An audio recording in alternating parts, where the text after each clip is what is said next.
14 कृषि केंद्रों के लाइसेंस निलंबित और 8 लाइसेंस स्थायी रूप से किए गए रद्द। नकली बीज और कीटनाशक पाए गए। गोंदिया जिले में 9 भरारी टीमें कर रही काम। गोंदिया जिले में खरीफ सीजन की पृष्ठभूमि पर फर्जी बीज, उर्वरक और कीटनाशकों की बिक्री पर अंकुश लगाने के लिए कृषि विभाग ने 9 भरारी टीमों का गठन किया है। भरारी टीम के माध्यम से धड़क मुहिम चलाकर जिले में अचानक निरीक्षण किया जा रहा है। कृषि केंद्र के निरीक्षण के समय बिक्री लाइसेंस में मूल प्रमाण पत्र शामिल न करना, निर्धारित अवधि के भीतर पंजीकरण प्रमाण पत्र का नवीनीकरण न करना, शेष स्टॉक और मूल्य सूची को अग्रभाग में पोस्ट न करना, स्टॉक का रखरखाव न करना एवं विक्रय रजिस्टर एवं वास्तविक स्टॉक का मिलान न होना, विक्रय किए जा रहे कृषि आदानों का क्रय बिल संधारित न करना, ग्राहकों को दी जाने वाली क्रय रसीद पर ग्राहक के हस्ताक्षर न लेना, वित्तीय वर्ष में एक बार भी लेन देन न करना इत्यादि 14 निवेशकों के लाइसेंस 2 महीने के लिए निलंबित कर दिए गए हैं और 8 कृषि निवेशकों के लाइसेंस स्थायी रूप से रद्द कर दिए गए हैं। वहीं कृषि सेवा केंद्र संचालकों द्वारा बीज, रासायनिक उर्वरक एवं लीकेज उर्वरक का भंडारण करने अथवा अधिक मूल्य पर उर्वरक बेचने पर कानून के तहत कड़ी कार्रवाई की जाएगी।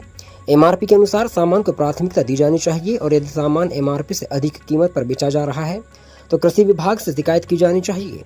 जिला अधीक्षक कृषि अधिकारी गोंदिया ने बताया कि इस पर तत्काल संज्ञान लेकर संबंधित के विरुद्ध बीज अधिनियम के तहत कार्यवाही की जाएगी। गोंदिया जिल्ह्यामध्ये खरीप हंगामाला सुरुवात झालेली आहे।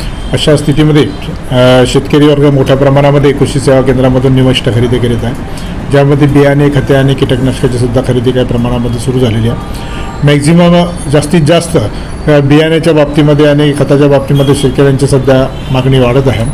अशा परिस्थितीमध्ये शेतकऱ्यांनी जे कृषी सेवा केंद्रामध्ये खरेदी केलेल्या निविष्ठा ज्या आहे, या निविष्ठा खरेदी केल्यानंतर आमचे भरारी पथक 9 तयार केलेले आहे। या भरारी पथकामार्फत आम्ही पूर्ण जिल्ह्यामध्ये 8ही तालुक्यामध्ये कृषी सेवा केंद्रांची तपासणी करत असतो।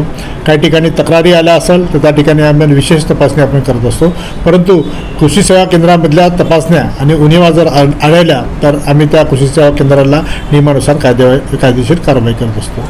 अशा परिस्थितीमध्ये आम्हाला कृषी सेवा केंद्रामध्ये अनियमितता आढळून आली।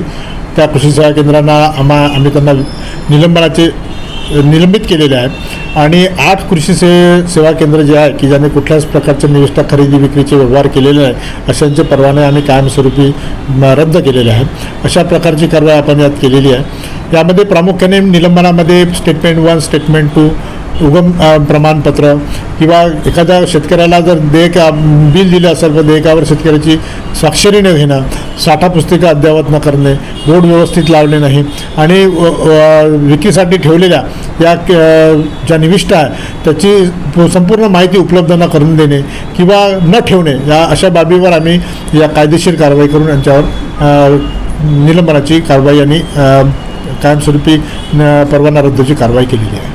याच्यामध्ये आम्ही 14 निलंबन केलेलं आहे आणि 8 आम्ही कायमस्वरूपी परवाने रद्द केलेले आहे। यापुढे अशीच प्रकारची कारवाई आमची जिल्ह्याभर सुरू राहील, जेणेकरून क्वालिटी आणि एक शाश्वत निविष्ठा आमच्या शेतकऱ्यांना मिळेल अशा प्रकारची भूमिका आमच्या कृषी विभागामार्फत सुरू आहे।